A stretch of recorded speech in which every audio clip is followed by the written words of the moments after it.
তোকে ছুঁয়েছি আধারে লেখিকা ভূমিকা তালুকদার পর্ব ৩৩। জায়ান একটা দীর্ঘশ্বাস টেনে নেয়। লিয়ানা জায়ানের কোমর জড়িয়ে ধরে উরুর ওপর মাথা ঠেকিয়ে শুয়ে আছে। জায়ানের বুকের ভেতরটা আরো ভারী হয়ে উঠল। চোখ দুটো জোরপূর্বক বন্ধ করার বৃথা চেষ্টা করলো। চোখ জোড়া বন্ধ করতেই পুরনো কিছু দৃশ্যগুলো ফের ভেসে উঠল। সেই রাত যা পুরো জীবনের গতিপথ এক নিমিষেই উলটপালট করে দিয়েছিল। সাল ২০১৫। চট্টগ্রাম। চট্টগ্রামের মহাসড়ক পেরিয়ে পাথরের রাস্তা দিয়ে তিনটে কালো রঙা মার্সিডিজ গাড়ি চরণগড়ের ভেতর দিয়ে হাটহাজারি চলে আসে।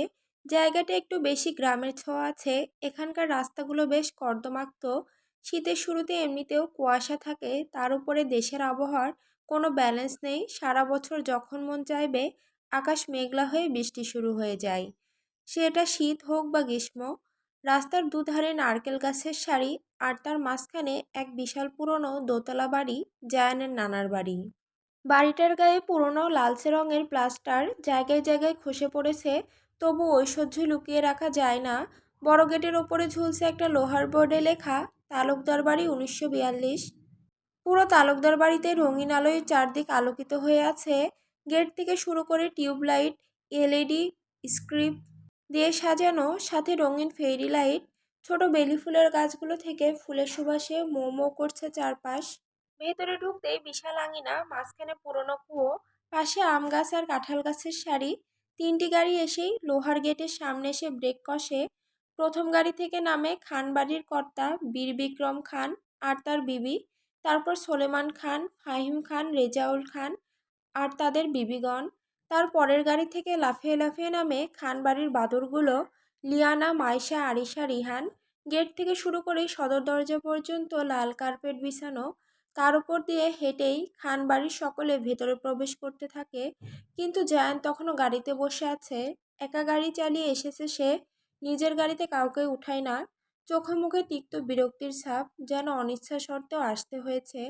গাড়ি থেকে নেমেই ঠাস করে দরজাটা অফ করে হনহনিয়ে বাড়ির ভেতর প্রবেশ করতে থাকে। ফারদিন তালুকদার এসে সোলেমান খানের সাথে কুশল বিনিময় করে। খান বাড়ির সকলের জন্য অপেক্ষা করতে করতে সন্ধ্যা নেমে এসেছে। ফারদিন তালুকদার নাফিসা খানের দিকে তাকিয়ে জিজ্ঞেস করলেন, "কি রে, এত দেরি করলি কেন? বিয়ের অনুষ্ঠান শেষ আর তোরা এলি রাতে? বলেছিলাম দুদিন আগে চলে আসতে।" "আর বলো না ভাই, কি আর করার, বাড়ির কর্তাগুলোই বিজনেস নিয়ে এত বিজি ছিলেন, তাই আসা হয়ে উঠল না।" সোফায় বসে থাকা বীর বিক্রম খান বলে ওঠেন, "বুঝলে ফারদিন, আজকে পুরো ঢাকা শহরে রাজনৈতিক মিছিলে পুরো রাস্তা জ্যাম ছিল, সারাদিন জ্যামে আটকেছিলাম।" "হ্যাঁ জানি তো, এদেশের পরিস্থিতি আবহাওয়ার মতো চেঞ্জ হয়।" বলতে বলতেই ফারদিন সবাইকে নিয়ে দোতলার বসার ঘরে নিয়ে যান। ফারদিন তালুকদার এ বাড়ির বড় ছেলে, এক মেয়ে ফারিয়া আর বউকে নিয়ে একাই থাকেন তিনি। জায়ানের নানা নানি বেঁচে নেই, প্রায় অনেক বছর হয়ে গিয়েছে। তবে জায়ানের ছোট মামা ফাহাদ তালুকদার দীর্ঘ প্রবাস জীবনের পর মিশর থেকে সদ্য ফিরেছেন, হাতে পিএইচডি ডিগ্রি, মস্তিষ্কে জ্ঞানের দীপ্তি নিয়ে। যাকে তিনি বিয়ে করেছেন, আজ সেই নারীও তার সহপাঠী, সহযাত্রী, একসাথে গবেষণার পরিশ্রমে গড়া এক আর্থিক সম্পর্ক। দুই পরিবারই সম্মত হয়েছিল এই বন্ধনে, তাই আজ তালুকদার বাড়িতে উৎসবের শেষ নেই। লিয়ানা সমেত বাড়ির চার বাদর বউ দেখতে চলে আসে নববধূর রুমে। রুমে আরও বেশ কিছু পরিজনেরা আছেন। লিয়ানা বিয়ে বাড়িতে এসেই 5টা মিষ্টি খেয়ে নিয়েছে অলরেডি। মেহেদি দেওয়া হাত, আরেকটা খেতে মন চাইল তার, কিন্তু না, বেশি খেলে আবার হাত ধুতে হবে। না না, পরে মেহেদির কালার নষ্ট হয়ে যাবে। লিয়ানা চঞ্চল হয় বউয়ের গা ঘেঁষে বসে হাঁ করে বউকে দেখতে থাকে আর বলে, "তুমি না অনেক সুন্দর। বিয়ের দিন কি সব বউদের সুন্দর লাগে?" ফাহাদের বউ মায়া হাসল এই পিচ্চি মেয়ের কথা শুনে। তিনি এতক্ষণ লিয়ানাকে দেখছিলেন, একদম গোলোমোলো মিষ্টি মেয়ে, বয়স কম হলেও বেশ পাকা। মায়া লিয়ানার গাল টেনে টেনে দুষ্টুমির ছলে বললেন, "ওরে পাকা বুড়ি, তুমিও একদম প্রিটি, অনেক বাচ্চা পরি, কিউট।" লিয়ানা দাঁত কেলালো, চুলে থাকা লাল ক্লিপটা হাত দিয়ে শক্ত করে চেপে চুলে গুজে দিল। পরনে মেরুন কালারের পাকিস্তানি সারারা ড্রেস, চুলগুলো কাঁধ সমান। পাশে থাকা মায়া নিজের মাথার ঘোমটাটা টেনে ঠিক করে নিল।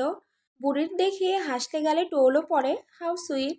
লিয়ানা আবার দাঁত কেলালো, কেউ তাকে ভালো সুন্দর বললে এত ভালো লাগে, কেননা বাড়ির কেউ তো এসব বলে না, তারা তো তাকে বাদর উপাধিতে ভূষিত করে রেখেছে। তাই কেউ প্রশংসা করলে মনে প্রজাপতি উড়ে বেড়াতে থাকে। তখনই মাইশা লিয়ানার হাত ধরে টানে নিয়ে যেতে থাকে। চলো লিয়াপু, আমরা লুকোচুরি খেলি, মজা হবে। এভাবে বসে থাকতে আর ভালো লাগছে না। রাত হয়ে গিয়েছে, ভয় করে আমার, তোরা যা। চলো তো, আমরা সবাই মিলে খেলবো। বেশ। মাইশা, আরিশা, রিহান সহ আরও কিছু বাচ্চা ছেলেমেয়েরা মিলে নিচে গার্ডেনে চলে আসে। হাসাহাসি লাফালাফি করে পুরো বাড়ি মাথায় করে রেখেছে। এখন আবার লুকোচুরি খেলা শুরু করেছে। যে যার যার মতো জায়গা খুঁজে খুঁজে লুকাতে থাকে। লিয়ানাও এদিক ওদিক তাকিয়ে লুকানোর জায়গা খোঁজায় ব্যস্ত। কই লুকানো যায়, কই লুকালে তাকে কেউ খুঁজে পাবে না। বাড়ির পশ্চিম পাশের পুরোনো বারান্দায় দাঁড়িয়ে আছে জায়ান। এক হাতে সিগারেট, অন্য হাতে মোবাইল। সিগারেট খাওয়ার অভ্যাসটা স্কুল লাইফ থেকে শুরু হলেও তেমন বেশি খায় না। যখন প্রচণ্ড মাথা ধরে থাকে, খুব বেশি টেনশন ফিল হয়, তখনই খায়। আজও তাই হলো। ফোনে বারবার কল ভেসে উঠছে। Brand coordination, audition team, management. প্রতিবারই সে কলটা তাকিয়ে দেখে, কিন্তু রিসিভ করে না। সাথে বন্ধুদের কল তো আছেই।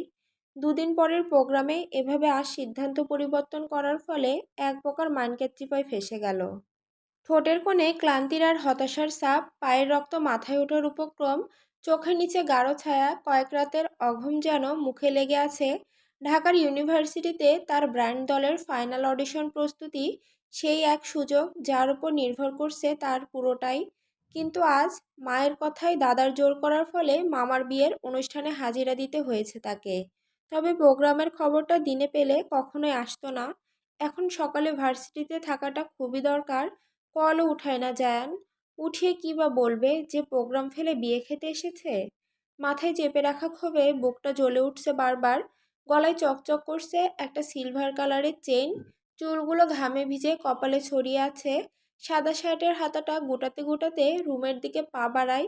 তখনই রাস্তা আটকে দাঁড়ায় ফারিয়া, জায়ানের মামাতো বোন। পরনে কালো রঙের সোনালি পাড়ের শাড়ি, দুধে আলতা গায়ের রং, বয়সে জায়ানের 1 বছরের ছোট। জায়ান ফারিয়াকে দেখেও না দেখার ভান করে চলে যেতে নিলে ফারিয়া শাড়ির আঁচল ধরে আটকিয়ে দেয়। কই যাও, কথা আছে। দেখ, আমার মুড জঘন্য পরিমাণের খারাপ, রেগে দু চার কথা বলে ফেলবো। গালি না খেতে চাইলে সামনের থেকে সর। কি হয়েছে তোমার আবার? তুমি কি কোনো কারণে আপসেট? জায়ান ভ্রুকুচকে তাকালো। মুহূর্তে কথার ধরন পাল্টিয়ে মৃদুস্বরে বলে ওঠে, না তেমন কিছু না, নিচের অনুষ্ঠানে যা, সবাই তো সেখানেই। তুমিও চলো, একসাথে যাব। তোমাকেই তো নিতে এলাম, কখন থেকে খুঁজে চলেছি তোমায়। জ্যান মনে মনে ভাবলো, এই মেয়ে এমনিতেও পিছু ছাড়বে না। শরীরে যত হাই ভোল্টেজের রাগ আছে তা আপাতত পায়ে পিষে ফেলে ভাবলো এই মেয়ে তার কাজে আসবে। চুলগুলো হাত দিয়ে ব্যাক ব্রাশ করতে করতে এক কথায় জোরপূর্বক মৃদু হেসে জবাব দিল, আচ্ছা ফারিয়া, তোকে যদি একটা কাজ করতে দিতে বলি, পারবি? জায়ানের এত সুন্দর নরম সুরে কথা শুনে ফারিয়া বেশ খুশি হলো। সে তো এটাই চায় জায়ান তার সাথে এভাবেই হেসে কথা বলুক। এমনিতেও এক্সাম দিয়ে ঢাকা চলে যাবে। জায়ানের ইউনিভার্সিটিতে ভর্তি হবে, কত স্বপ্ন তার। নিজের ফুফাতো ভাই জায়ান খানের উপর এক কথায় ফিদা সে, সেই ছোটবেলা থেকে। জায়ান তো গম্ভীর একঘেয়ে মানুষ, কারোর সাথে মেশে না তেমন, তার সাথেও কথা বলে না। ফারিয়াই জোর করে যেচে পড়ে কথা বলতে আসে। দুয়ানার পাত্তা না দেওয়ার ছেলে আজ তার কাছ থেকে কোনো আবদারে হেল্প চাচ্ছে। সে কি করে না করবে? কি হেল্প বলো, তুমি যা বলবে তা করে দিব। তেমন কিছুই না, শুধু বসার ঘরে সবাইকে গিয়ে বলবি আমার প্রচণ্ড মাথা ব্যথা, যেতে পারবো না। তুই এসে দেখেছিস যে আমি ঘুমোচ্ছি। কিন্তু কেন? জায়ান চোখ শুরু করে বলল, I hate too much question. যা বলেছি তা গিয়ে কর, নাও লিভ। ফারিয়ার কিছু বলার সাহস পেল না। আপাতত জায়ান যা বলেছে তা গিয়ে করে আসুক, তারপর না হয় আবার আসবে। জায়ানকে পটানোর এই একটাই রাস্তা তার হাতে, হাতছাড়া হতে দেয়া যাবে না। এই সামান্য মিথ্যা বলাই যাই জায়ানের জন্য। ফারিয়া শাড়ির আঁচড় আঙুল দিয়ে ঘোরাতে ঘোরাতে রুম ত্যাগ করে। ফারিয়া যেতেই জায়ান পুরো রুম পায়চারি করতে থাকে। একটা উপায় বের করতেই হবে, আজ রাতের মধ্যেই ঢাকা যেতে হবে। দাদার উপর এত রাগ হচ্ছে। ক্যারিয়ার তার, জীবনও তার, সিদ্ধান্ত নেওয়ার অধিকারও কেবল তার। সকালে তাকে না পেয়ে যতই ঝামেলা শুরু হোক, এতে জায়ানের কিছুই যায় আসবে না। এইসব তো আর নতুন কিছু না। এখন নিচের করিডোর দিয়েও যাওয়া যাবে না। এত মানুষ, মানুষের ভিতরে যেতেই তার দম আটকে আসে। আবার তাকে বাইরে যেতে দেখলে বাড়ির লোকজন 14টা প্রশ্ন করে বসবে। এইসব বালের কৈফিয়ত দেয়া জায়ানের খুবই বিরক্ত লাগে। হাতের মোবাইলটা নিচে ছুঁড়ে দিয়ে সে একটুখানি বসে পড়ে বিছানার প্রান্তে। মাথাটা হাতের উপর, অতিরিক্ত টেনশনে প্যানিক হয়ে যাচ্ছে। পকেট থেকে দুটো সাদা বড়ি বের করে খেয়ে নেয়। হঠাৎ করেই দরজাটা হালকা শব্দে খোলে। জায়ান চমকে সেদিকেই তাকায়। ভেতরে ঢুকছে ফাহাদ, মুখে দুষ্টু হাসি, হাতে দুবোতল বিদেশি ব্র্যান্ডের মদ। পিছনে তার দুই বন্ধু জামিল আর তামিম। দরজা বন্ধ করে ফাহাদ চাবিটা ঘুরিয়ে লক দিয়ে ফেলে দরজায়। উফ, এই রুমে একদম শান্তি আছে বলে সে হাঁপ ছাড়ে। তারপর বোতলটা হাতে নেড়ে হাসে। ভেতরে গিয়ে খাওয়া সম্ভব না, সবাই খেয়াল করবে। তাই ভাবলাম তোর রুমটাই পারফেক্ট। তুই যেই রুমে থাকবি সেটা খালি থাকবে, আমি ড্যাম শিওর ছিলাম। বুঝলি, তোর মামির থেকে লুকিয়ে খেতে আসলাম। ম্যাডাম জানলে আবার মুখ ফুলিয়ে বসে থাকবে। জান বিরক্ত চোখে তাকায়। মামার আগমনের ফলে না জানি তার আরও কত সময় লেট হয়ে যায়। মনে মনে মামাকে ইচ্ছে মতো গালমন্দ করে বলে ওঠে, ইয়ে মামু, তোমার আজকে ফার্স্ট নাইট, মামির কাছে থাকার দরকার। আরে তোর মামির কাছে অনেক মানুষ, আমায় ঢুকতে দেয় না। আর একটু রাত হোক, সব বিদেয় হলে তো যাব। আগে মাইন্ড ফ্রেশ করে নি। জামিল সঙ্গে সঙ্গে গ্লাস বের করে। তামিম টেবিলের উপর একটা সাদা ট্রে রাখে। কাঁচের গ্লাসে মদের ঝিকিমিকি আলো লেগে পড়ে। বাইরে বাজছে সাউন্ড বক্স থেকে আসা গানের শব্দ। মুন্নি বাদনাম হয়ে ডার্লিং তেরে লিয়ে। ফাহাদ প্রথমে নিজে ঢেলে খায়, তারপর গ্লাসটা জায়ানের সামনে ধরে। তুই আমার থেকেও বেশি খাওয়া শিখে গেছিস, আই নো। জায়ান কিছু বলে না, খায় ঠিকই, বাট আজ খেতে পারবে না। মামাকে কিভাবে বোঝাবে? ফাহাদের সাথে জায়ানের মামা ভাগিনার থেকেও বন্ধুত্বপূর্ণ সম্পর্কই বেশি। ছোট থেকে জায়ানকে সব কিছুতেই তার এই মামাই একমাত্র মানুষ যে ফুল সাপোর্ট দিয়ে এসেছে। একদমই ফ্রি মাইন্ডের ফাহাদ। জায়ানের এমনিতেই নেশা করার বদ অভ্যাস আছে, তার উপরে তার এই দুষ্টু মামার কথায় না পেরে হাত বাড়িয়ে গ্লাসটা নেয়। এক ঢুকে পুরোটা গিলে ফেলে। পরপর 4 গ্লাস খেয়ে মনকে সান্ত্বনা দেয়। আর খাস না জায়ান, পুরো রাস্তা কার ড্রাইভিং করে যেতে হবে, পারবি না। বেশি নেশায় ধরে ফেলবে, রিল্যাক্স। ফাহাদ আর তার দুই বন্ধু মিলে মদের সাথে তাস খেলায় ব্যস্ত হয়ে পড়ে। নেশায় এক একজনের অবস্থা বেহাল। জায়ানের শরীর কিছুটা ঢুলতে থাকলেও নিজেকে সামলে নিয়ে উঠে দাঁড়ায়। এসির নিচেও পুরো শরীর ঘেমে শার্ট শরীরের সাথে লেপ্টে আছে। উপরের দুটো বোতাম খুলতে খুলতে খোলা বেলকনিতে এসে দাঁড়ায়। বেলকনির নিচে বাড়ির পেছনের গার্ডেন, কোনো মানুষ নেই, মুখে হালকা ঘাম জমেছে। গলার শিরাগুলো টান টান, ফোনটা পকেট থেকে কাঁপছে। একের পর এক কল আসছে। ঢাকা ইউনি মিউজিক ডিপার্টমেন্ট, ঈশান, রাফি স্টুডিও। প্রতিটি কল মিসড হয়ে যাচ্ছে। স্ক্রিনের আলো নিভে আসতে, ব্যাটারি লো 10%। জান বেলকনি থেকে জাম্প দেওয়ার কথা ভাবলো। এখান থেকে জাম্প দেওয়া তার জন্য কঠিন কিছু না। ভার্সিটিতে মারামারি করে কতই কার্জন হলে দোতলা হল থেকে লাফিয়ে নেমেছে। তবে এখন নেশায় বসে আছে, তাও কাঠটা সামান্য নিচু করে পায়ের পেশি শক্ত করলো। একটা নিঃশ্বাস নিয়ে 3, 2, 1 ওপর থেকে জাম্প মারে। পায়ের গোড়ালি মাটিতে ছোঁয়া মাত্রই হাঁটু একটু ভাঁজ করে আঘাত সামলে নিলেও ঢুলে পড়ে গিয়ে হাতে আঘাত লাগতেই শার্টের হাতার অংশ সামান্য ছিঁড়ে যায়। কনুই থেকে 2 ফোঁটা রক্ত মাটিতে গড়িয়ে পড়ে। জায়ান সেদিকে মন না দিয়ে পেছনের গেট পেরিয়ে নিজের গাড়িতে উঠে বসে পড়ে। চোখ জোড়া হালকা ঝাপসা হয়ে আসছে, যার ফলে গাড়িতে থাকা ওয়াটার পট থেকে চোখে মুখে পানি ছিটিয়ে নেয়। গাড়ি স্টার্ট দিলেও সরু রাস্তা দিয়ে এগোতেই বাতাসের গতি বেড়ে চলেছে। পাতাগুলো উল্টো দিকে দুলতে থাকে। দূর থেকে বিদ্যুতের রেখা ছিঁড়ে যাচ্ছে আকাশের বুক। তারপর এক বিকট গর্জন, মনে হচ্ছে তুমুল বৃষ্টি হতে পারে। জ্যান গাড়ির স্পিড বাড়িয়ে দেয়। গাড়ি হাটহাজারি পেরিয়ে চরণগড়ের রাস্তায় নামে। জায়ানের চোখ ভার হয়ে আসতে গাড়ির গ্লাসটা নামিয়ে দেয়। বৃষ্টির ঠান্ডা হাওয়া গায়ে লাগলো। কিন্তু হঠাৎ গাড়ির ব্যাকসিট থেকে এক মৃদু কাশির শব্দ ভেসে আসে। জায়ানের বুকের ভেতরটা কেঁপে ওঠে। তার গাড়ির ব্যাকসিট থেকে কার কাশির শব্দ এলো কানে? নাকি নেশার প্রভাব বুঝে উঠতে পারে না সে। সে আয়নায় তাকায়, কিছুই দেখতে পায় না। আবারও শব্দ আসে। জায়ান হঠাৎ ব্রেক কষে ফেলে।